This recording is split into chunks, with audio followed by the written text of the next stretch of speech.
শুধু বলেছে হই হই রই রই, জামাত শিবির গেল কই, বিএনপি গেল কই। একটু কথা বলেন না, কথা ঠিক কিনা? হই হই রই রই, তোরা গেলু কই।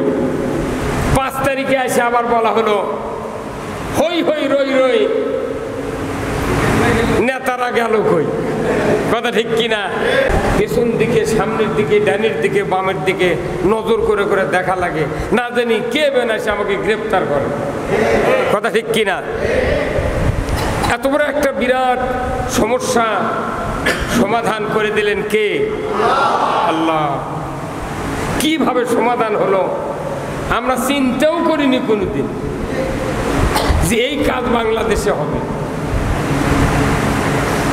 আল্লাহ রসুল যেদিন গাড়ে ছুঁড়ে হিজরতের ভোরবেলায় আত্মগোপন করলেন রসুল এবং আবু বকর সিদ্দিক রাদিয়াল্লাহু তাআলা আনহু,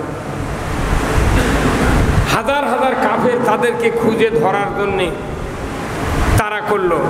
আপনাদের জানা ঘটনা, 5 তারিখের আগে যত মিছিল হয়েছে, ডালপালা, এইগুলি কি ডালপালা? আচ্ছা, আপনাদের এখানে সাজনার গাছ দেখেছেন? সাজনা আছে না? এই যে বগুড়াতে বিক্রি হয়তো লম্বা লম্বা, দেখেন সাজনা। সাজনার গাছ যখন সাজনা ফুরে দেয় তখন ওই গাছের মালিক কোনো সব ডাল কাটে ফেলে দেয়। কারণ কি? আবার নতুন করে গজাবি ডাল, সেই গজানো ডাল যদি সাজনা ধরে, এই সাজনা মোটা হবি, বড় হবি, স্বাদ হবি। এই সাজনার গাছের ডাল আপনি কাটেননি, কেউ যদি এসে কাটে, আপনি বলেন ভাই ডাল কাটো কে? ভাই আমি একটু নিয়ে যা লাগাবো, আপনার কোনো রাগ হয় না কোনো, আমারই কাটা লাগলো নি, উই কাটে নিয়ে যায়। কথা ঠিক কিনা? এখন কোনো লোক আছে যদি ডাল না কাটে, গাছের গোড়া কাটে, কতক্ষণ না আপনি ডাল না কাটে যদি গোড়া কাটে, তাহলে আপনি কি করবেন? তখন সেটা আপনি বাধা দেবেন না, প্রতিবাদ করবেন না যে তুমি ডাল লাগাবে, কাটে লেদা লাগাও, তুমি গাছ কাটো কে? বলছেন এই গাছ আমার দেখতে খারাপ লাগতেছে, তাহলে আপনি গক ছাড়ে দেবেন? এই পৃথিবীতে ইসলামের স্তম্ভ কয়টা? এত শান্তি এই ভারটা আমার কান্দর থেকে নেমে দেওয়ার পর, এই ভারের থেকেও কঠিন বোঝা আমাদের কাছ থেকে নেমে গেছে, কঠিন বোঝা। তাহলে সামান্য খালি এই কি কয় অন্তর্বর্তীকালীন সরকার হতে, তাতে গাও পাতলা। হ্যাঁ মুরব্বী, কথা কন না? তা আবার ডক্টর ইউনুস, কোনটা মরদ নয় সেই মরদ। উপদেশটা একটা ছিল সাকওয়াত হোসেন, গত তত্ত্বাবধায়ক সরকারের উপদেশটা ছিল সাকওয়াত। তাই খালি একবার কছে যে আপনারা নতুন মুখ নিয়ে আবার দেশে দেশে আওয়ামী লীগের দল গঠন করেন, সেই দিনই কছে চাটুকারিটা বাদ দেন, আপনার 1 সেকেন্ড এই পদে আর থাকার সুযোগ নাই। এখন এমন মন্ত্রণালয় দেশে তুই পাট পাকা করে থাকবি, কথা কন না? তাহলে এই যে একটা অনির্বাচিত সরকার অন্তর্বর্তীকালীন, তাতে দেশত কি শান্তি। আর যদি ইসলামী সরকার কায়েম হয়,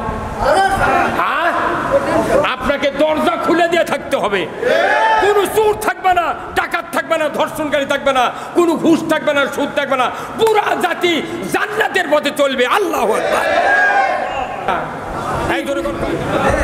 কালো মানিক, যে মানিক সাইদি সাহেবের ফাঁসির রায় বহাল করেছিল, সেই কালো মানিক আজ ধরা পড়ছে। এতই পিটাপিটিছ, 70 লক্ষ টাকা নৌকাত নেছে, 14,000 টাকা ভাড়া দিয়েছে 2 যুবক। ওর কাছে চুক্তি, আমাকে অমুক জায়গাতে নামে দিবে, 14,000 টাকা দেবো। কথা যে স্যার আপনার কাছে কি কিছু আছে? আমার কাছে টাকা পয়সা আছে 70,000, এই সহ আমাকে নিরাপদে পৌঁছে দেওয়া লাগবে।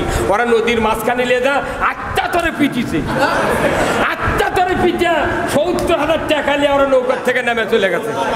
70 লাখ একবারে পিছিয়ে ছুঁয়ে চলে গেছে। পরে আমার ইন্ডিয়ার বর্ডার পার হচ্ছে, ওখানকার লোক ধরে আবার ব্যাক করে দিয়েছে, গলার গামছা নিয়ে কালো মানিক গাছ রিমান্ডে নিবে আজকে রাত্রে, কোর্টে হাজির করছে, তখনও কিল ঘুষি মারছে। কথা কন, এই যে আইনমন্ত্রী আনিসুল হক কি চাবে চেবে কথা কয়, কথা কন না? আবার ওই যে সুরঞ্জিত সিং গুপ্ত আছেন না, সুরঞ্জিত রঞ্জিত শেঠ গুপ্ত, এটা রয়ের হলো এজেন্টই। প্রথম ফাঁসি যখন হয় তো হই হই রই রই, জামাত শিবির গেল কই, বিএনপি গেল কই? একটু কথা বলেন না, কথা ঠিক কিনা?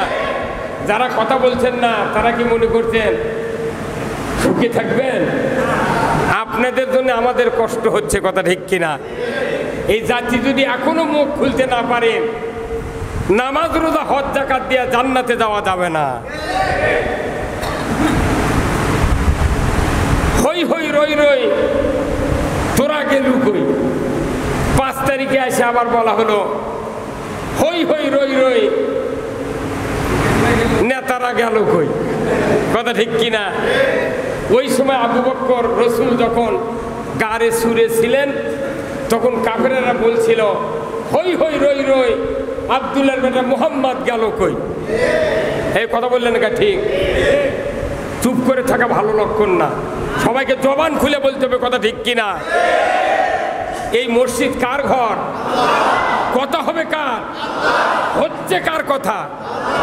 অথচ আমরা খালি শুনেই যাচ্ছি। আমরা বাংলাদেশে 5,12,000 মসজিদে জুমার নামাজ আদায় করি। জুমার মুসল্লিরা যদি, জুমার নামাজের মুসল্লিরা যদি এদেশে ইসলামের পক্ষে মুখ খুলতাম, আমার দেশে 5 মিনিটের ভেতরে আজ থেকে 60 বছর আগে এদেশে কোরআনের পার্লামেন্ট কায়েম হতো। কিন্তু আমরা চুপ করে আছি। সমাজের 3 নম্বর ক্লাসের লোক, 2 নম্বর ক্লাসের লোক, মৌলবীরা কিছু আল্লাহর আইনের কথা বলে আমাদের উপর যখন জুলুম আসলো, আমাদেরকে রাজাকার বলা হলো, জঙ্গি বলা হলো, ইসলাম বিরোধী বলা হলো। কি বলা হয় নাই? লক্ষ লক্ষ মানুষ তারা কান দিয়ে চোখ দিয়ে শুনিছে, দেখেছেন। কিন্তু আল্লাহর কি কাম, এইবার এসে দেখা গেল যে রাজাকার খালি আমরা নই, পুরা বাংলাদেশ রাজাকার। রাজাকারের বেটার সাথে বিটিক বিয়ে দেয়, বেটাক দিয়ে খ্রিস্টানক বিয়ে দেয়, খ্রিস্টানের সাথে আত্মীয়তা করে, তাদের সুনাম নাই। অথচ তাদেরকে ফতুয়া দিয়েছে কাফিলউদ্দিন সরকার, বাংলাদেশের একজন প্রখ্যাত আলিমে দ্বীন, ফতুয়া দিয়েছে আমাদের নেত্রী জান্নাতি। হ্যাঁ কতক্ষণ আমাদের নেত্রী কি জান্নাতি? কয় তুমি হারাছো কে? কতক্ষণ তুমি হারাছো কে? তোমার ফতুয়ায় জান্নাতি জাহান্নামী হতে পারে না। জান্নাতে কে যাবে জানে কে? জোরে বলুন, কে জানে? যারা জান্নাতে যাবে তাদের পরিচয় আমরা জানি না, আমরা কোরআন খুলি না, যার কারণে হবু সবু সাধারণ লোককে আমরা জান্নাতি ঘোষণা দিচ্ছি। কিন্তু বুঝতে হবে কোরআন। আজকে জাতির সামনে আমার প্রশ্ন, আপনাদের কাছে প্রশ্ন, নামাজের কথা বললে বিরোধিতা নাই, রোজার কথা বললে বিরোধিতা নাই, হজের কথা বললে, উমরার কথা বললে, দান খয়রাত, কুরবানি, দাড়ি, টুপি, জুব্বা, সুরমা, আতরের কথা বললে কোনো বিরোধিতা নাই। কোন কথা বললে বাংলাদেশে বিরোধিতা বলেন তো? হ্যাঁ,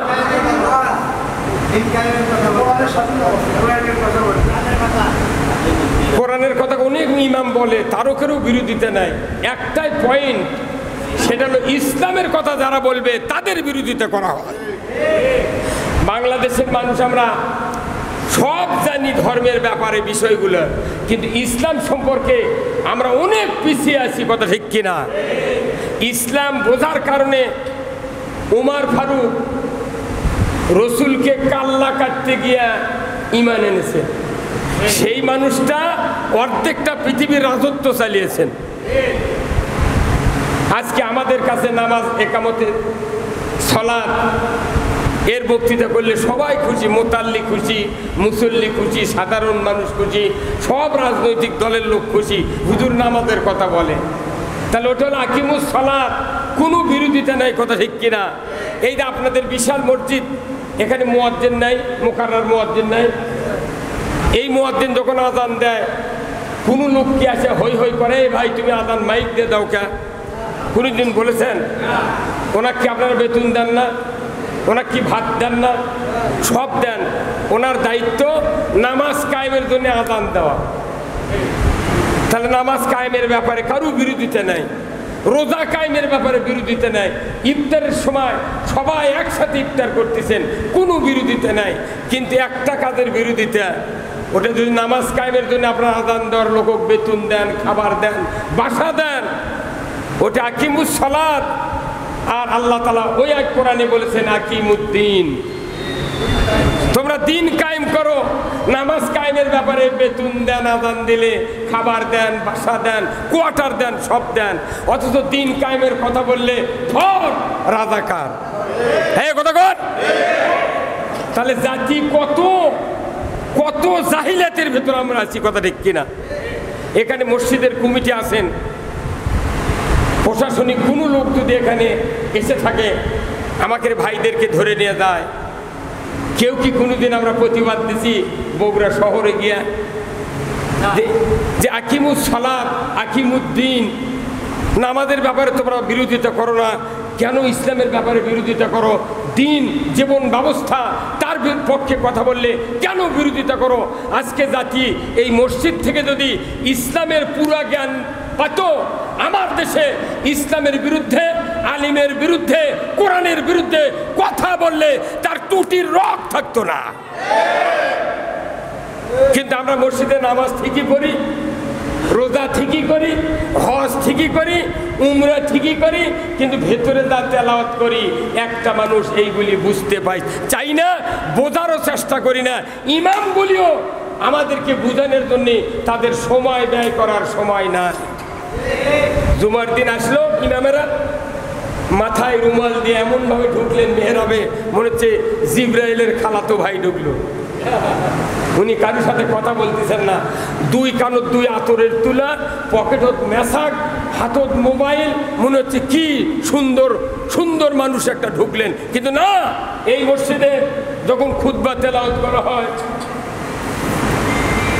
এই যে খুতবাতুল আহকাম তেলাওয়াত করা হয়, এই মসজিদে প্রতি শুক্রবারে একটা আয়াত হাদিস তেলাওয়াত করা হয়।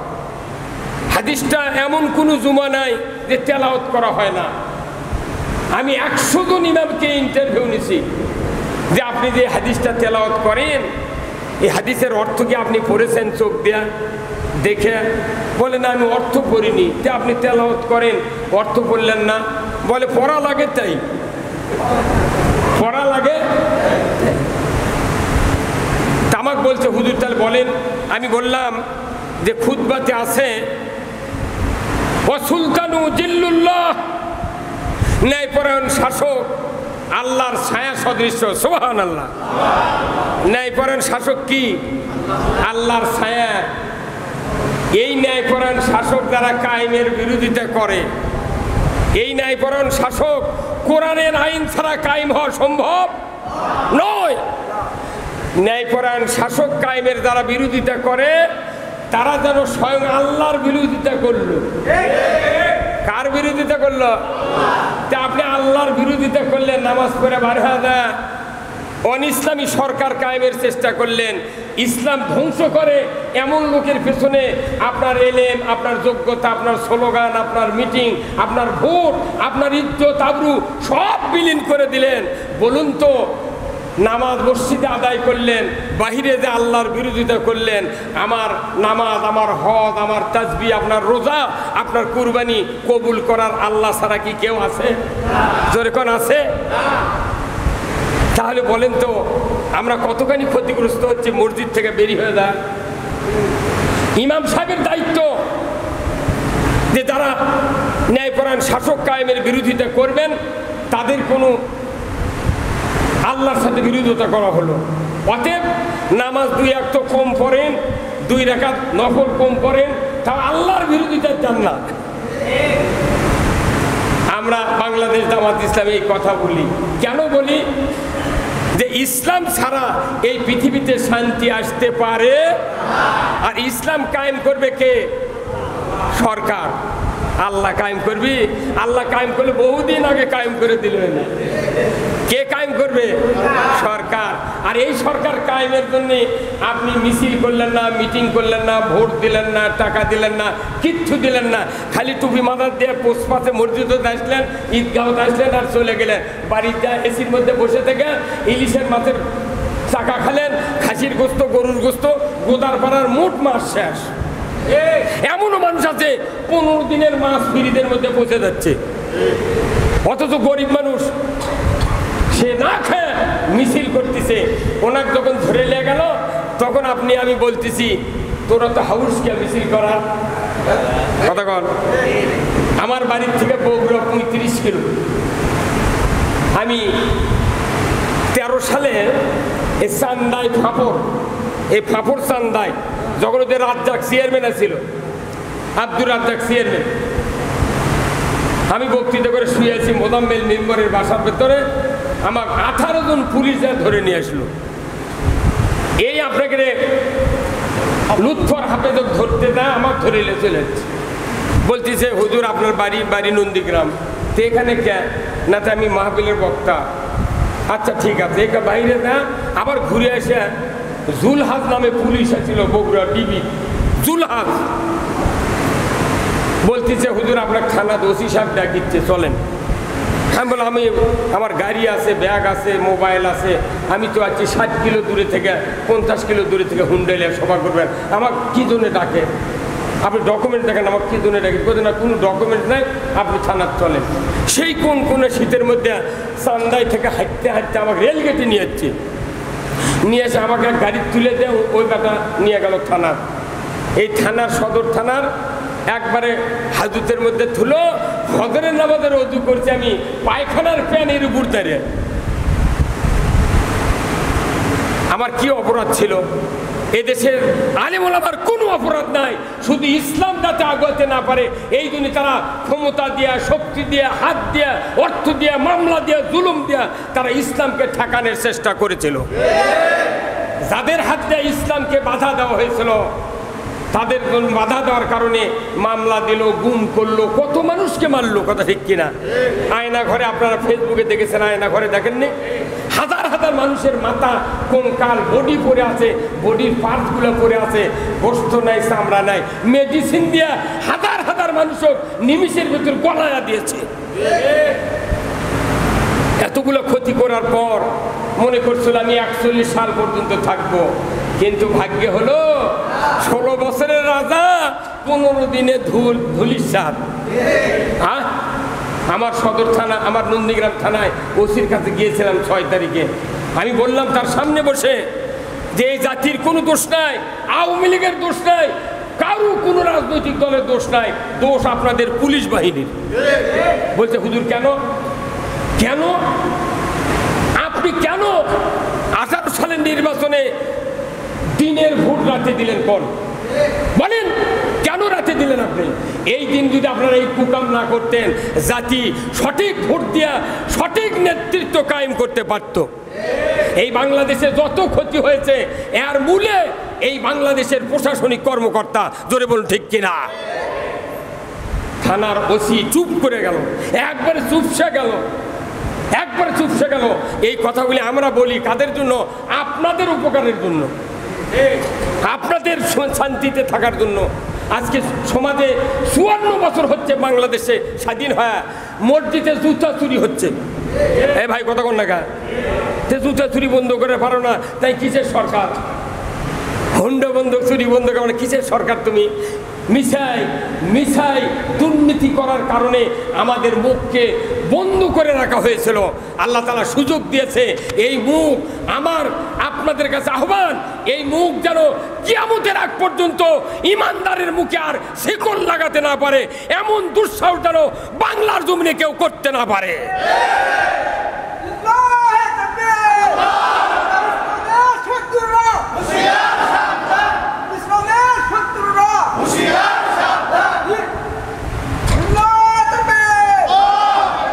আমি আপনাদেরকে বলতে চাই, আমাদের একটাই কথা, নামাজের বক্তৃতা শুনেছেন, রোজার বক্তৃতা শুনেছেন, হজ উমরা সব ধর্মের কথা শুনেছেন, কিন্তু আমার একটা বক্তব্য এখন শুনতে হবে, সেটা হলো ইসলাম। সেটা কি বলুন তো? ইসলাম অর্থ কি? কার থেকে শিখেছেন? ইসলাম অর্থ শান্তি, এটা ব্রিটিশ সরকার বলে গেছে। এই কথা কোরআন হাদিসের সাথে বিপরীত। ইসলাম অর্থ শান্তি নয়, ইসলাম অর্থ হলো আপনার জীবন ব্যবস্থা। Code of life. Islam is the complete code of life. মানবতার জন্য ব্যক্তি, পরিবার, সমাজ, রাষ্ট্র, অফিস, আদালত, কোর্ট কাছারি, অর্থনীতি, সমাজনীতি, রাজনীতি, লেনদেন, বিবাহ সাথী, জীবনের সকল ক্ষেত্রে যে ব্যবস্থা আল্লাহ আসমান থেকে নাজিল করেছেন তার নাম হলো ইসলাম। কিন্তু এই ইসলাম হলো একটা গাছ, বৃক্ষ। ইসলাম হলো মানুষের নিরাপত্তা দানের একটা বৃক্ষ। আর নামাজ, রোজা, হজ, যাকাত, জিকির, আজকার, উমরা, কুরবানি, যত কাজ আছে আল্লাহর ইবাদতমূলক, এইগুলি হচ্ছে ডালপালা। এইগুলি কি ডালপালা? আচ্ছা, আপনাদের এখানে সাজনার গাছ দেখেছেন? সাজনা আছে না? এই যে বগুড়াতে বিক্রি হয়তো লম্বা লম্বা দেখেন সাজনা। সাজনার গাছ যখন সাজনা ফুরে দেয় তখন ওই গাছের মালিক কোনো সব ডাল কাটে ফেলে দেয়। কারণ কি? আবার নতুন করে গজাবি ডাল, সেই গজানো ডাল যদি সাজনা ধরে, এই সাজনা মোটা হবি, বড় হবি, স্বাদ হবি। এই সাজনার গাছের ডাল আপনি কাটেননি, কেউ যদি এসে কাটে, আপনি বলেন ভাই ডাল কাটো কে? ভাই আমি একটু নিয়ে যা লাগাবো, আপনার কোনো রাগ হয় না কোনো। আমারই কাটা লাগলো নি, উই কাটে নিয়ে যায়। কথা ঠিক কিনা? এখন কোনো লোক আছে যদি ডাল না কাটে, গাছের গোড়া কাটে, কতক্ষণ না আপনি ডাল না কাটে যদি গোড়া কাটে, তাহলে আপনি কি করবেন? তখন সেটা আপনি বাধা দেবেন না, প্রতিবাদ করবেন না যে তুমি ডাল লাগাবে, কাটে লেদা লাগাও, তুমি গাছ কাটো কে? বলছেন এই গাছ আমার দেখতে খারাপ লাগতেছে, তাহলে আপনি গক ছাড়ে দেবেন? এই পৃথিবীতে ইসলামের স্তম্ভ কয়টা? এই যেরকম কয়টা? 1 নাম্বার কি? কলেমা। 2 নাম্বার নামাজ। 3 নাম্বার রোজা। 4 নাম্বার হজ, যাকাত আছে, তারপরে হজ। এই 5টা স্তম্ভ এর ইসলামের ডালপালা। এই কয়টা? এই 5টা ইসলামের ডালপালা। কিন্তু ইসলাম হলো বৃক্ষ, গাছ। এখন আপনার গাছটাই যদি কেউ কাটে ফেলে দেয়, আপনার হলো শাখা ডাল থেকে লাভ কি? ওই ডাল থাকবি আর? গাছের গোড়া কাটলে ডালের দাম আছে? ডাল তো এমনি আগে আউড়ে মরে দেবি। তো এখন বর্তমানে বাংলাদেশ নয়, তাম পৃথিবীতে যত সেকুলারি রাষ্ট্র আছে এরা ইসলামের গাছটাই কাটে ফেলে দিয়েছে। এই কথা কোন? আমরা যেগুলা নামাজ, রোজা, হজ, যাকাত, মসজিদ করে বসে আছি, খানকা করে, এগুলা ডাল দিয়ে লাফাচ্ছি। এই হুজুর কত কোন না আপনি? গাছ কবে কাটে ফেলে দিচ্ছে জানি না, উনি ডালত পানি ছিটে দিচ্ছে, বাবা তাজা হ, তাজা হ। ডাল এখন করছে পাগল, আমার গোড়াই নাই, তুমি পানি দিয়ে কি করবে? ওই জন্য সারা বাংলাদেশে যত ধর্মীয় গ্রুপ আছে, এই ডালপালা তেল দিয়ে, পানি দিয়ে, মোবিল দিয়েও ইসলামকে আমরা রক্ষা করতে পারছি না। আপনার চোখের সামনে ইসলাম শেষ করে দিচ্ছে। ইসলাম কি? যদি বুঝতাম, ইসলামের গায়ে হাত দেওয়ার সাথে সাথে তার হাতকে গুড়িয়ে ভাঙিয়ে দিতাম আমরা। কিন্তু আমরা ইসলাম বুঝি না। ইসলাম হলো জীবন ব্যবস্থা। ইসলাম কি? জীবন ব্যবস্থা। জীবন ব্যবস্থা মানে কি? আপনার চলতে ফিরতে, দুনিয়াতে বাঁচতে গেলে আল্লাহর দেওয়া জীবন ব্যবস্থার পক্ষে থাকতে হবে। এখন পক্ষে থাকবে কারা? ইসলামকে কে কে মেনে নেবে? এই কথা কি কোরআনে বলেন না? আল্লাহ বলেন তো, কোরআনে বলেন নাই? ইসলাম শুধু মানবে ইমানদারেরা। লক্ষ লক্ষ মানুষ আছে দাঁড়িয়ালা, টুপিয়ালা, এর ভেতরে লাখ লাখ লোক ইসলামের বিরোধিতা করতেছে। কথা ঠিক কিনা? তাহলে ইসলাম কে মানবে? আল্লাহ তাআলা বলছেন কি? ইয়া আইয়ুহাল্লাযীনা আমানু দুখুলু ফিস সিলমি কাফা ওয়ালা তাত্তাবিউ খুতুওয়াতিশ শাইতান ইন্নাহু লাকুম আদুউম মুবিন। খালি ইমানদার পার্টিকুলার করে বলছেন যে তোমরা যারা ইমানদার, ইসলামের ভেতর পরিপূর্ণরূপে ঢোকো, পরিপূর্ণরূপে প্রবেশ করো, ইসলামকে পরিপূর্ণভাবে মেনে নাও। ইসলামকে যারা মেনে নিতে পারবে তারাই শুধু ইমানদার। আর ইসলাম কায়েমের ব্যাপারে যারা বাধা দিবে এদেরকে ইমানদার বলা হয় নাই। এইবার বাংলাদেশে পরীক্ষা হবে, আগামী যদি নির্বাচন হয় তাহলে এই বাংলাদেশে পরীক্ষা হবে কে ইমানদার কে মুনাফিক। এখন বোঝা যাবে বাবাজি দাঁড়িয়ালা তুমি কোনটি ভোট দাও। এতদিন তো কয় ভোট সেন্টারে যাবারই পারিনি, এইবার দেওয়া হবে ইনশাল্লাহ। কিন্তু ভোট কে ইসলামের পক্ষে গোনার পরে বোঝা যাবে কত পার্সেন্ট ইমানদার, কত পার্সেন্ট মুনাফিক। আমরা তো কারোর নাম বলতেছি না, আল্লাহর ভাষায় বলতেছি। কিভাবে? আল্লাহ বলছেন, আল্লাযীনা আমানু ইউকাতিলুনা ফি সাবিলিল্লাহ ওয়াল্লাযীনা কাফারু ইউকাতিলুনা ফি সাবিলিত তাগুত। আল্লাহ তাআলা বলছেন, যারা ঈমানদার তারা সংগ্রাম করে আল্লাহর পথে। সুবহানাল্লাহ। আমরা কি আল্লাহর পথে যদি সংগ্রাম করি তাহলে আমরা ঈমানদার। যদি আল্লাহ ছাড়া অন্য পথে সংগ্রাম করি তাহলে আমরা ঈমানদারের কাতারে আর থাকবো না। হয় কাফের হব, না হয় মুশরিক হব, না হয় মুনাফিক হব। এই ভাই কথা জোরে বললেন না কেন? আমরা কি ঈমানদার হিসেবে পৃথিবীতে বাঁচতে চাই? কারা কারা দুহাত তুলে দেখান। লিল্লাহে তাকবীর, নারায়ে তাকবীর। আল কোরআনের আলো, আল কোরআনের আলো, কোরআন হাদিস যেখানে, দুনিয়ার মুসলিম, দুনিয়ার মুসলিম। লিল্লাহে তাকবীর। যেদিন দেখবেন এই মসজিদে জুমার দিনে ইমাম সাহেবের মুখ দিয়ে স্লোগান বাড়াবে, মুক্তাদি উত্তর দেবে, সেই দিন এই দেশে ইসলামী হুকুমত কায়েম হওয়া সম্ভব। এখনো মসজিদে ইমামরা বক্তৃতা দেয় খুতবার আগে, অনেক মুসল্লি ডানে বামে তসবিহ নিয়ে এমন মশগুল হয়ে গেছে ইমামের দিক তাকায়ও না। চোখ মুজা মনে মনে করছে, তুমি যা বলতিছো তোমার থেকে বেশি জানি। আর এই বিশেষ করে টাউন এলাকায় আমি দেখেছি, আমার বয়স তো কম হলো না, আমার 46 বছর বক্তৃতার বয়স। বহু টাউনের মসজিদে আমি নামাজ পড়েছি। টাউনের মুসল্লিগুলা একবারে বোবা, একবারে বোবা। ওর কোনো টেনশনই নাই। মাস অন্তর বেতন পাচ্ছে, 1 মাসের বেতন দিয়ে 20 বছরের চাউল কিনছে। কথা কন না কা?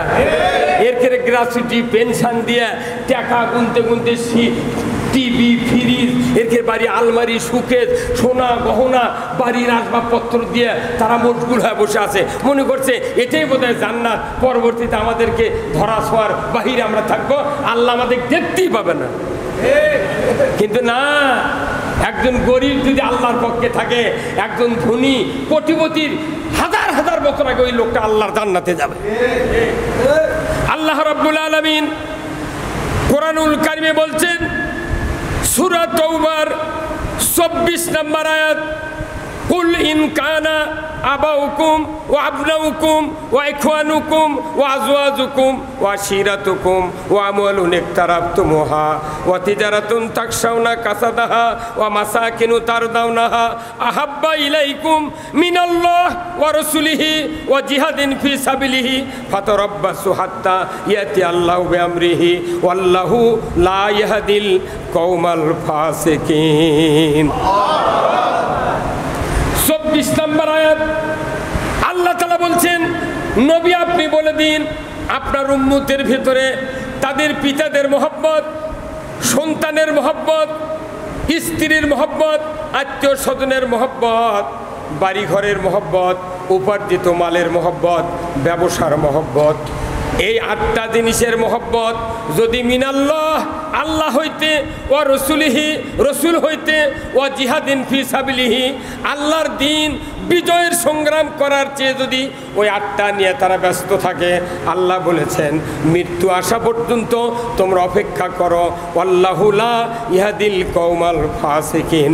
আল্লাহ তাআলা বলছেন ধিক্কার দিয়ে, এরে দুনিয়ার মানুষেরা তোমরা যে 8টা নিয়ে মশগুল থাকো, 3টাকে যদি বাদ দাও, আমি আল্লাহ বলে দিচ্ছি এমন ফাসিকদেরকে আমি আল্লাহ হেদায়েত দেই না। আজকে পৃথিবীতে আমরা কোনো 8টা নিয়ে ব্যস্ত। কি ভাই, কি সুন্দর করে বাড়ি সাজাচ্ছি, অর্থ সম্পদ আসবাবপত্র দেখলে মনে হচ্ছে জান্নাতি পরিবেশ, কিন্তু আমরা কোথায় যাচ্ছি আমাদের জীবন নিয়ে এটা আমরা দেখতে পারলাম না, খুঁজে দেখতে পাচ্ছি না। আমরা মনে করেছি এইভাবে আমরা বিদায় হব, মারা যাব। বড় ইমাম সাহেব, বড় মসজিদের ইমাম আব্দুল কাদের, কিংবা জামিল মাদ্রাসার মুহতামিম, কিংবা এই মসজিদের খতিব, বিশাল বক্তা, ইনি যদি জানাজা করে যদি কবরের ভেতর নামে দোয়া পড়ে বিসমিল্লাহি ওয়া আলা মিল্লাতে রাসূলিল্লাহ, তাহলে আমার সব গুনাহ মাফ। আচ্ছা কন্ত বাঁচা থাকতে করলে একদল, ঠিক। এই বাংলাদেশে কোনো এক কাজ হচ্ছে, একই মানুষ কোনো বাচ্চা থাকতে 3 দল করে। কয় দল? কতক্ষণ? কয় দল? একই মানুষ একটা করতে তবলিগ, কথা ঠিক কিনা? আবার উইজা পীরের মুরিদ হচ্ছে, আবার ভোট দিচ্ছে আরেকটা অনিসলামের দল। তাহলে ওই কয় দল করলো? 3 দল। আবার মরার পর এই মসজিদের ইমাম দোয়া করছে বিসমিল্লাহ ওয়ালা মিল্লাতে, তাহলে ওই কয় দল থাকলো? 4টা। কিয়ামতের দিন আল্লাহ বিচারের সময় জিবরাইল লোক ডাক থেকে, জিবরাইল শুনত কি আল্লাহ, তাহলে এই 3 দল করে মরিছে, কবর হচ্ছে আর এক দল। কোন দলত আমি কবুল করবো তুই কয়া দে। এটা পাগলের বুদ্ধি, এটা মিশাই। এত বড় ভাওতাবাদী বাংলাদেশে ইমানদারের কবরে নামে করে, কথা ঠিক কিনা? কোন হাজি সাহেব আবার করছে কি, মক্কার থেকে মাটি নিয়েছে, মক্কা মদিনার মাটি আনছে ব্যাগত করে নিয়েছে। আমি বহু লোকের জানাজা করছি, আর জানাজা করি না। আমি জানাজা করলে আমি কই যে টাকা দাও, তাহলে জানাজা করবো। কাপড় কাটলে আমি 500 টাকা করে নিই। জীবিত মানুষের কাপড় বানালে বগুড়া নিউ মার্কেটে 1000 টাকা মজুরি লাগে। এই জামিল মাদ্রাসার গেট 1000 টাকা, পায়জামা 400, জুব্বা 600, 1000 টাকা লাগে। আর তুই 20 বিঘা জমিতে ইসলাম বিরোধী কাম করে মরে গেছু, তোর কাপড় কাটালে তুই ফিরিয়ে, এটা কোনটি এলাকা আপনার? কতক্ষণ? আর গরিব মানুষ বুদ্ধি দিতেছে এলাকার কিছু মুন্সি যে 40টা কবর খুললে তোর হজের সোয়াব। কি পাগলে, যে দেশ 2000 টাকা দিন কামলা, সেই দেশে এই 4টা লোক একবারে কবর খরার জন্য পাম দিয়ে ছাড়ে দিয়েছে, তোরা 40টা খুঁড়বো, হজ করা লাগবে না, হজের সোয়াব পাবো। জীবনে এই কিতাবত আমরা পাইনি এখনো। 1000 মাটি খুললে 2000 টাকা, আর একটা কবর খুঁড়িচ্ছে আপনি বাঁচে থাকতে 3000 টাকা বেটাকারক দিয়ে দেবেন। কবেন যে 4 জন মানুষ নামাজি মানুষ পায়জামা পরে কবর খুঁড়বি, এইরকম মানুষ তুমি ঠিক করে এই 3000 টাকা দিয়ে দিলাম, তুমি কবর খোঁড়ার পর টাকা দিও। তাছাড়া আপনার যে কবর খুঁড়িচ্ছে বিড়ি খায়, কবর তারা করে না, ওরা 2 গ্রুপ আছে। এক গ্রুপ হাসছে গেলে উঠে বিড়ি খায়, আর এক গ্রুপ নামে। হ্যাঁ, কথা কন না খায়? আপনার বিড়ি খাকা লোক যদি কবর করে আর মক্কা মদিনার মাটি যদি শীতানত পোতানত দেয়, উনি বলে জান্নাত যাবি। ওই হাজির মাথা ঠিক আছে? মক্কার মাটি আবু জেল শুয়ে আছে, উতবা আছে, সাইবা আছে, কথা ঠিক কিনা? কত কাফের মক্কার মাটি শুয়ে আছে, যেখানে হযরত খাদিজা রাদিয়াল্লাহু তাআলা আনহা শুয়ে আছেন। এটা মক্কার হচ্ছে মাকবারাতুল মাআলা। মাকবারাতুল মাআলাতে রসুলের স্ত্রী শুয়ে আছেন, তার ডানে বাঁয়ে শত শত কাফের কবর আছে। ওই জন্যই আল্লাহ রসুল বলে গেছেন যে তোমরা জান্নাতুল বাকি বলতে পারবে, কিন্তু জান্নাতুল মাআলা বলতে পারবে না, কারণ ওটা মাকবারাতুল মাআলা, ওখানে আমার স্ত্রী শুয়ে আছে। ওটা জান্নাতুল বাকির মানে হবে না, কারণ জান্নাতুল বাকির 70,000 কবরবাসী বিনা হিসেবে জান্নাতে যাবে। সেই হজে আপনারা যারা গিয়েছেন, অনেক লোক এখানে হাজি সাহেব আছেন। আচ্ছা, কথা আপনারা যেদিন হাজি ক্যাম্পে যা দোয়া পড়ছেন, আল্লাহুম্মা লাব্বাইক লাব্বাইক লা শারিকা লাকা লাব্বাইক ইন্নাল হামদা ওয়ান নিয়ামাতা লাকা ওয়াল মুলক লা শারিকা লাক, এই দোয়া পড়েন নে ভাই তার হাজি সাহেব? কি পড়ছেন কিনা? আচ্ছা, এই দোয়া পড়েছেন, আপনার মুআল্লিম কোন দিন কছেন ভাই তোমরা যদি খাদ্যি করে লিখছো দোয়া পড়ার, এর অর্থটা কি কন্ত? কেউ কোন দিন কছেন? কন্নিকা আপনার টাকা মাটি, আপনি তো হজ করে গেছেন, যে মন্ত্রটা করলেন ওর মানুষ শুনলেন না। আবার মানুষ মাটি দিচ্ছেন, মিনহা খালাকনাকুম ওয়া ফিহা নুইদুকুম ওয়া মিনহা নুখরিজুকুম তারাতান উখরা, এরও অর্থ শুনলেন না, হজ করার অর্থ শুনলেন না, খুতবার হাদিসের অর্থ শুনলেন না। আপনাদের কি হচ্ছে দুনিয়া? কতক্ষণ? এই যে হজত যে আমরা তালবিয়া পাঠ করছি, আপনারা করছেন, এখানে বলা হচ্ছে যে আল্লাহুম্মা লাব্বাইক, আল্লাহ আমি হাজির। তখন আল্লাহ কয় বান্দা কি বলো তুমি? তখন বান্দা বলেছে লা শারিকা লাক, আপনার কোনো শরিক নাই। তে বলেছে তুই 60 বছর বাংলাদেশের বগুড়া শহরের নন্দীগ্রাম থানার ওই তেঘর গ্রামে 60 বছর তুমি আমার রিজিক খালে, নিয়ামত খালে, তুমি একদিন গেছে ঢাকা দেশে করছো লা শারিকা লাক, একদিন আমাদের শরিক নাই, তুই বুঝুছুন না কথা কর। আমরা মনে করেছি যে আল্লাহ সাথে শরিক করা হবে না। তার শরিক কারা করছে? ওই পাড়ার হিন্দুরা যারা মূর্তি বানায় পূজা করে, এরাই মনে হয় মুশরিক বেশি, এরাই শিরক করতেছে। না, এর চেয়ে বড় শিরক হলো আজকে রাত্রিতে আপনারা যাবেন, যাদের বাড়িতে কোরআনের তর্জমা আছে, সূরা নিসা শুরু থেকে শেষ পর্যন্ত পড়বেন। এক জায়গাতে আল্লাহ বলেছেন যে সবচেয়ে বড় মুশরিক তারা যারা আমার আইন বাদ দিয়ে মানুষের তৈরি করা আইন মানে। এটি তাহাজ্জুদ করে ইতিকাফ করে হজ করে এসে মানুষের আইন মানিচ্ছে, আর ওই গেছে তলবিয়া পাঠ করছে লা শারিকা লাক। তখন আল্লাহ যখন খেপে যাবে, রাগ করবে, তখন বলছে ইন্নাল হামদা, আল্লাহকে আবার ঠান্ডা করছে, ইন্নাল হামদা, নিশ্চয় সমস্ত প্রশংসা তোমার, নিয়ামত আল্লাহ কাওয়াল মূল। সবচেয়ে বড় নিয়ামত বাংলাদেশে নয়, তামাম পৃথিবীর ভেতরে সবচেয়ে বড় নিয়ামত হলো আল্লাহ, তোমার রাজত্ব। আল্লাহু আকবার। কার রাজত্ব? আল্লাহ রাজত্ব। দেখেন একটা স্বৈরাচার সরকার এই 5 তারিখে বিদায় হচ্ছে, তাকে মনে হয় দেশের মানুষের বুকুর থেকে কিবের নামে গেছে।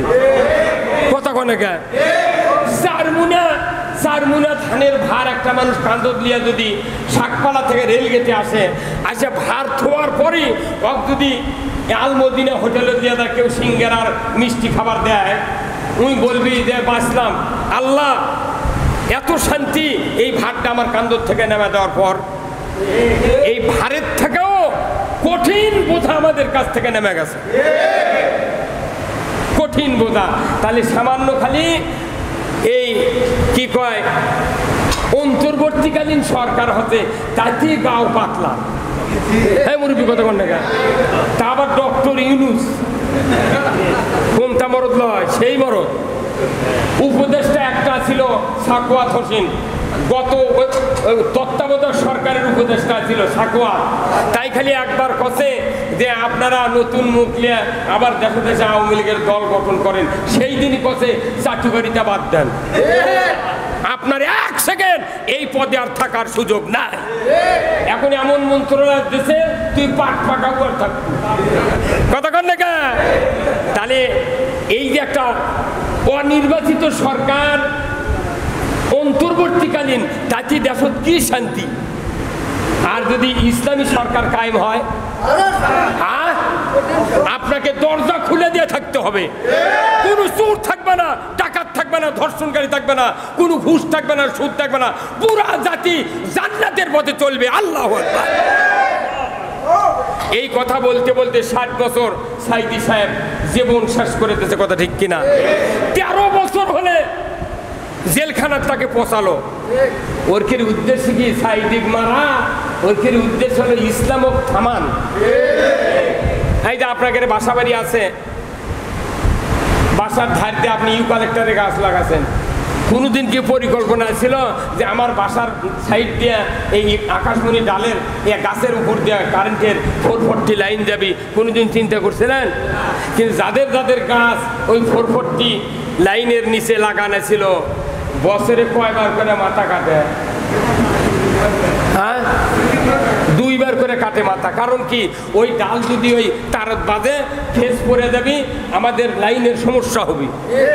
তো এই পৃথিবীতে আদম থেকে শুরু করে আজ পর্যন্ত যত ইসলামী স্কলার ইসলামকে বিজয় করার দ্বারা আন্দোলন একটু ত্বরান্বিত করে একটু মানুষের সামনে যখন উপস্থাপন করতে চায়, তারা কাফের, মুশরিক, ইহুদি, নাসারা, ওই ফেরাউন, নমরুদ, হামানের ইতিহাস পড়ে তারা যেরকম ভাবে নবীদেরকে হত্যা করে ইসলামের জাগরণ স্তব্ধ করে দিয়েছিল, ওই রাজনীতি তারা বিদেশত যা পড়ে পড়ে আছে। আজকে বাংলাদেশের আমাদের জামাত ইসলামী বাংলাদেশের 6 জন নেতাকে ফাঁসি দিয়া ইসলামের পথ রুদ্ধ করার চেষ্টা করেছিল, কিন্তু আল্লাহর রহমতে বাংলাদেশে যখন ফাঁসি হয়েছে, এদেশে দ্বিগুণ বেড়ে জামাত ইসলামীর একামতের দিনের আন্দোলন তুঙ্গে উঠেছে। তোরে বল ঠিক কিনা? তুঙ্গে উঠেছে। এরপরে দেখা গেল যে না, সাইদি সাহেবকে রাখা যাবে না। কারণ কি, ওনারা ভেতরে ভেতরে বুঝতে পারছেন যে আমাকে তবিল টাকাদার সব তেল তেল ছুড়িয়ে আসিচ্ছে, ওরা খালি চাপা মারিছে 41, কিন্তু ভেতরে কত এখনই, কথা ঠিক কিনা? সাইদি সাহেব যে হাসি দিয়া হাত হাতছানি দিয়া গাড়ির থেকে নেমেছেন একটা পুলিশের কাঁধে হাত দেয়া, আপনি আল্লাহর ইজ্জতের কসম বলেন তো ওই হাসি ওই হাতছানি কি মরার হাসি? হ্যাঁ জোরে বলেন, মরার হাসি। কিভাবে দেখেন ওই ডাক্তার পুশ করে পয়জন পুশ করে তাকে দুনিয়ার থেকে শহীদ করে দিল। পরক্ষণই তার নার্স, ওই হাসপাতালের নার্স ভিডিও করে বলেতেছে যে স্যার যখন আল্লামা দেলোয়ার হোসেন সাঈদীকে ইঞ্জেকশন পুশ করলেন তখনই হুজুর চলে বলেন। হ্যাঁ শোনেননি আপনারা? আমরা বিবৃতি দিয়েছি যে ডাক্তারের ইঞ্জেকশনে আল্লামা দেলোয়ার হোসেন সাঈদী দুনিয়ার থেকে বিদায় হলো, তুমি কোথায়? আমার বাংলাদেশের যেখানে ওই লোককে দেখতে পাবে যেখানেই দড়ি দিয়ে বাঁধবে। আজকে খুশির খবর, আজকে ওই কালো মানিক যে মানিক সাঈদী সাহেবের ফাঁসির রায় বহাল করেছিল, সেই কালো মানিক আজ ধরা পড়ছে। এতই পিটাপিটিছ, ৭০ লক্ষ টাকা নৌকাত নেছে, ১৪,০০০ টাকা ভাড়া দিয়েছে দুই যুবক। ওর কাছে চুক্তি আমাকে অমুক জায়গাতে নামে দিবে, ১৪,০০০ টাকা দেবো। কথা যে স্যার আপনার কাছে কি কিছু আছে? আমার কাছে টাকা পয়সা আছে ৭০,০০০, এই সহ আমাকে নিরাপদে পৌঁছে দেওয়া লাগবে। ওরা নদীর মাঝখানে নিয়ে যা আটটা ধরে পিটিছে, আটটা ধরে পিটিয়া ৭০,০০০ টাকা নিয়ে ওরা নৌকার থেকে নেমে চলে গেছে। ৭০ লাখ একবারে পিছিয়ে ছুঁয়ে চলে গেছে। পরে আবার ইন্ডিয়ার বর্ডার পার হচ্ছে, ওখানকার লোক ধরে আবার ব্যাক করে দিয়েছে। গলার গামছা নিয়ে কালো মানিক গাছ রিমান্ডে নিবে আজকে রাত্রে, কোর্টে হাজির করছে, তখনও কিল ঘুষি মারছে। কথা কন, এই যে আইনমন্ত্রী আনিসুল হক কি চাবে চেবে কথা কয়, কথা কন না কে? আবার ওই যে সুরঞ্জিত সেন গুপ্ত আছেন না, সুরঞ্জিত সেন গুপ্ত, এটা রয়ের হলো এজেন্টই। প্রথম ফাঁসি যখন হয় তখন খালি রাত্রে ব্রিফিং দেয় যে এখন যে পরিস্থিতি এসে গেছে এখন আর ফাঁসি দিতে কোনো বাধা নেই। কাল্লা ঘুরেছে আর কাছে বেচারাক তো বুঝে পারছে। আবার মাহবুবুল ওই যে এটর্নি জেনারেল, তাই মরার আগে বলল আমার খুব ইচ্ছে ছিল সাঈদী সাহেবকে ফাঁসি দেওয়ার, কিন্তু আমার আশা পূরণ সাঈদীর আগেই অকুপাঘাত করলো কে? সাত দেখাচ্ছে যে সাঈদী মারার সাহিদ কি, কথা কন না? আজকে মাহবুবুল হক এটর্নি জেনারেল যারা মারা গেছে এদের কবরে কুত্তাও যায় না, কারণ রসুল বলছেন যে কবরে আযাব হবে চতুষ্পদ জন্তু ওই কবরের কাছে যায় না। অথচ সাঈদীর কবরে হাজার হাজার মানুষ প্রতিদিন জিয়ারত করতেছে। আল্লাহু আকবার। এই সাঈদী সাহেবের জন্য জীবিত থাকতে এই সরকারের ভয় ছিল, মারা যাওয়ার পরেও এই সরকারের যে ভয় হয়েছিল, জীবিত সাঈদীর চেয়ে মৃত্যু সাঈদীর ১০০ গুণ শক্তি বেরিয়েছিল, যার কারণে ঢাকার মাটির জানাজা করতে দেয় না। আমরা তাও দুঃখ করি না, ওনার রক্ত এখানে পড়েছে, তবু আমরা ধৈর্য ধারণ করেছিলাম। কিন্তু কোটা আন্দোলনের ইস্যু নিয়ে সমন্বয়করা ছাত্রদেরকে ডাক দিল, আল্লাহর রহমতে ছাত্রদের ডাকে সকল রাজনৈতিক দল ইসলামী দল সাড়া দিলাম। দেখা গেল ওই সাঈদীর দুনিয়ার থেকে বিদায়ের পর মাত্র কয় মাস পরই দেখা গেল আবার ১ তারিখে করলো কি সরকার, ইনু আর রাশেদ খান মিলনের পরামর্শই বললো ২ ঘন্টার মধ্যে এই জামাতকে কি করতে হবে? ব্যান করতে হবে। ১ তারিখে ২ ঘন্টার মধ্যে জামাত ব্যান করলো, আল্লাহ ৫ তারিখে এই সৈন্য সরকারকে ব্যান করে দুনিয়ার থেকে বিদায় করে দিল। কথা ঠিক কিনা?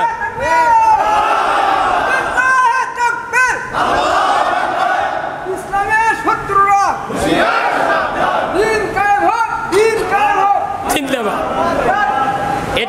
এই ইতিহাস শিখতে হবে। আপনারা জানেন ফেরাউন যখন ৪০০ বছরের সরকার, কত বছরের?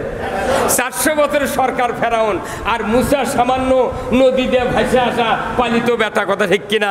এই মুসার ভয়ে ফেরাউন ৮০,০০০ মানুষ মারছিল। ৮০,০০০ মানুষকে মারছে ফেরাউন।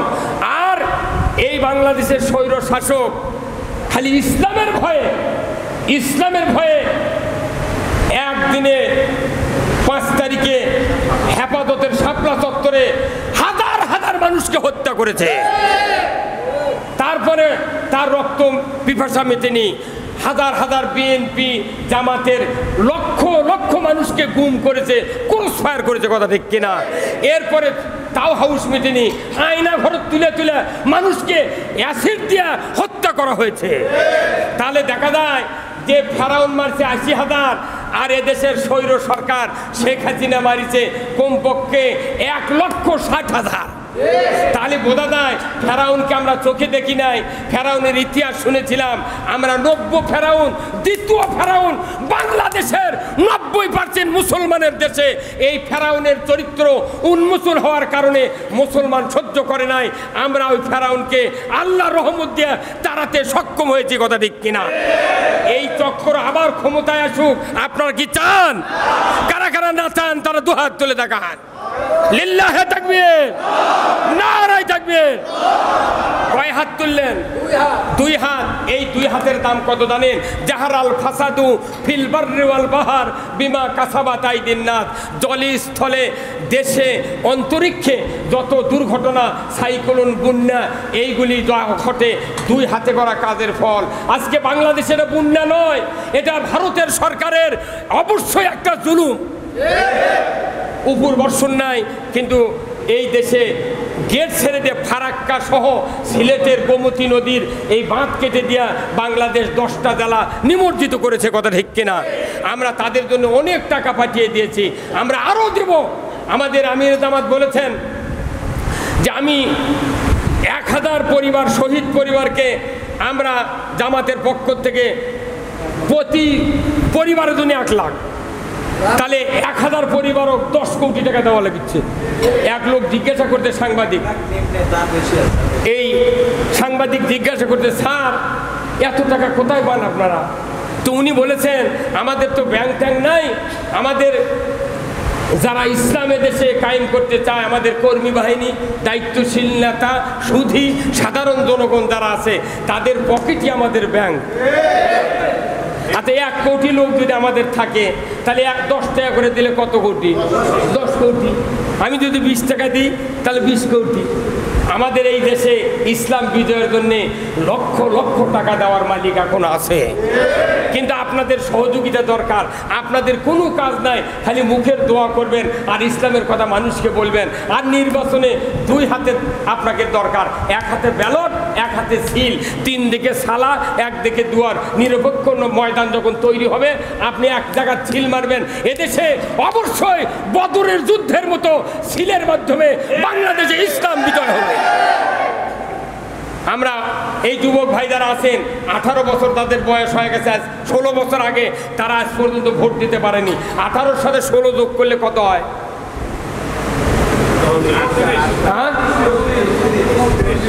34 বছর ভোট দিতে পারেনি, ওরা খালি মুস্তা পাচ্ছে, কথা ঠিক কিনা? আমরা ব্রিটিশের আইন দেখেছি, পাকিস্তানের 24 বছর দেখেছি, ব্রিটিশ দেখেছি 190 বছর, স্বাধীন হয় দেখেছি 54 বছর, কোনো আইনে শান্তি হয় নাই। একটাবার আমরা বাংলাদেশকে 5 বছর আপনাদের কাছ থেকে ভিক্ষা চাই, ভিক্ষা চাই, পত্তন দিবেন আমাদেরকে, কোনো টাকা লাগবে না ফেরত দিতে। আপনারা 5টা বছর আমাকে বাংলাদেশ জামাত ইসলামিক দিয়ে দেন, আপনারা শান্তি পাবেন। জিন্দিগিতে বলবেন না যে চুরি হলো কে, জানা হলো কে। একটা চোরের যদি হাত কেটে দেওয়ার দৃশ্য বয়তুল মোকাররমের গেটে দেখায়া যদি তামাম বিশ্বকে দেখানো হয়, চুরি করে তো দূরের কথা, একটা স্যান্ডেলও হাত দিয়ে লাগবে না। চুরি বন্ধক আপনারা কি চান না? হ্যাঁ, কোন চান না? জানা বন্ধক কি চান না? যারা জেলখানায় গেছে আমাদের উপর অত্যাচার করে, আমার কাল থেকে মনে মনে হচ্ছে আল্লাহ, যারা জেলে উঠলো এই স্বৈর সরকারের নেতারা, আমার না ইচ্ছা এই সময় আমাকে না জেলত তুললে তাহলে ওদের সাথে গল্প হলো কি কে ভাই শিখুছু, তুই যে 41 বছর আলটিমেটাম দিছিল, তোর মাথা ঠিক আছে? তুই পাক করা তরকারি খাবার পারলু না, এই কত সারা বঙ্গভবন তছনছ করলো, হাইতে হইতে আলমারির তলে দিয়ে এতগুলো টাকা আছে, কেউ দেখেনি। না যাই যেটি বাড়াচ্ছে খালি টাকা টাকা। আমির হোসেনের বাড়ির থেকে 5 কোটি টাকা বাড়াচ্ছে না 16 কোটি টাকা বাড়াচ্ছে। এগুলো টাকা কোথায়? এই টাকা যদি এদের অ্যাকাউন্টে যে টাকা আছে এই টাকা যদি বাংলাদেশের বাজারে যদি ছাড়া হতো, আলু এখনো 10 টাকা কেজি খাওয়া যেত, ইউরিয়া সার এখনো 50 টাকা বস্তা পাওয়া যেত। কিন্তু সব টাকা এই নেতাকে এই রাক্ষসকে পেটে উঠেছে। আমরা আর এই সুযোগ দিতে রাজি নই, আমরা এই সুযোগ দিতে রাজি নই। আমাদের এই দেশটা সম্ভাবনা দেশ।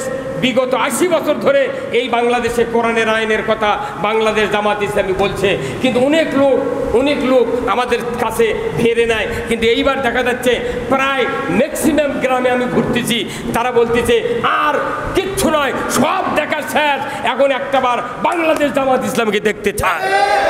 এই বাংলাদেশ জামাত ইসলামী যদি কোরআনকে ক্ষমতায় বসায়, এই দেশে শান্তির ঢল নেমে যাবে। আল্লাহু আকবার। আসুন না, এই জন্যে আমরা একা পারবো না, আপনাদের দরকার। এই ইসলাম বিজয়ের কাজ যদি আপনারা করেন, আল্লাহ তাআলা কোরআনে বলছেন, কি বলছেন?